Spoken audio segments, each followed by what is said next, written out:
मनसे प्रमुख ने लोकसभा चुनाव के लिए पीएम मोदी को समर्थन का ऐलान किया है। राज्य के मुख्यमंत्री एकनाथ शिंदे ने राज ठाकरे के इस निर्णय का स्वागत किया है।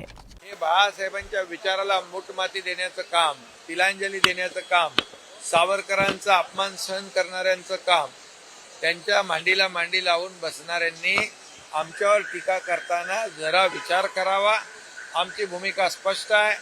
तुम्ही मित्र पक्षाच्या पाठीत खंजीर खुपसून या सत्तेच्या खुर्चीसाठी, स्वार्थासाठी, मुख्यमंत्री पदासाठी बाळासाहेबांचे विचार तुम्ही विकले, सोडले आणि धनुष्यबाण गहाण ठेवला आणि शिवसेना वाचवण्यासाठी, शिवसैनिकांचं खच्चीकरण थांबवण्यासाठी आम्ही ही भूमिका घेतली है बाळासाहेबांच्या विचारांची। पीएम की सभा से पहले सीएम शिंदे नागपुर पहुंच चुके हैं।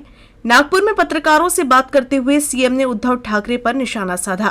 सीएम ने कहा कि उद्धव ठाकरे का जो कार्यकाल रहा है, ऐसे में उनको किसी पर टिप्पणी करने का अधिकार नहीं है। मोदी जी के ऊपर आरोप लगाने का तो उनको बिल्कुल अधिकार नहीं है, क्योंकि भेकड़ और भाकड़ कहना मोदी जी के लिए उनको अधिकार नहीं है। क्योंकि जब कोविड था तो घर में बैठकर मोदी जी यहाँ पर तो देश को ही नहीं, दुनिया के लोग उनके पास मदद मांग रहे थे, वैक्सीन की मदद मांग रहे थे, पीपी किट की मदद मांग रहे थे, अब कई दवाइयों की मदद मांग रहे थे और पूरे देश को नहीं, दुनिया को मोदी जी ने कोविड में मदद पहुंचाई। और ये जो आरोप लगाने वाले घर में बैठकर कौन सी बहादुरी दिखा रहे थे? घर में बैठकर बाहर कोविड से लोग मर रहे थे और घर में बैठकर रोकड़, मैं उनको कहूँ क्या, रोकड़ पार्टी के अध्यक्ष, ऐसा कहना उचित होगा क्या? तो रोकड़ गिनने वाले मोदी जी को भेकड़ कहने का उनको अधिकार नहीं। पीएम की महाराष्ट्र में हो रही सभाओं को लेकर सीएम ने कहा कि महाराष्ट्र पर पीएम का विशेष प्रेम है। निश्चित तौर पर पीएम के नेतृत्व में महाराष्ट्र में महायुति 45 से अधिक सीटें जीतेगी।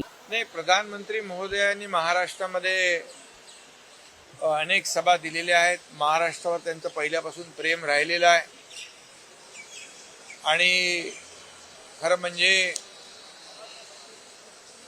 महाराष्ट्राच्या विकासामध्ये देखील त्यांनी 1.5-2 वर्षामध्ये मोठं योगदान दिलेलं आहे आणि म्हणून महाराष्ट्रावर त्यांचं विशेष प्रेम आहे आणि महाराष्ट्रात जास्तीत जास्त जागा या ठिकाणी निवडून आल्या पाहिजे यासाठी या महाराष्ट्रातल्या जनतेने देखील, मतदारांनी देखील मोदीजींना गॅरंटी दिलेली आहे आणि म्हणून 45 पार जागा या महाराष्ट्रातून जिंकू आम्ही आणि मोदीजींचे हात बळकट करू।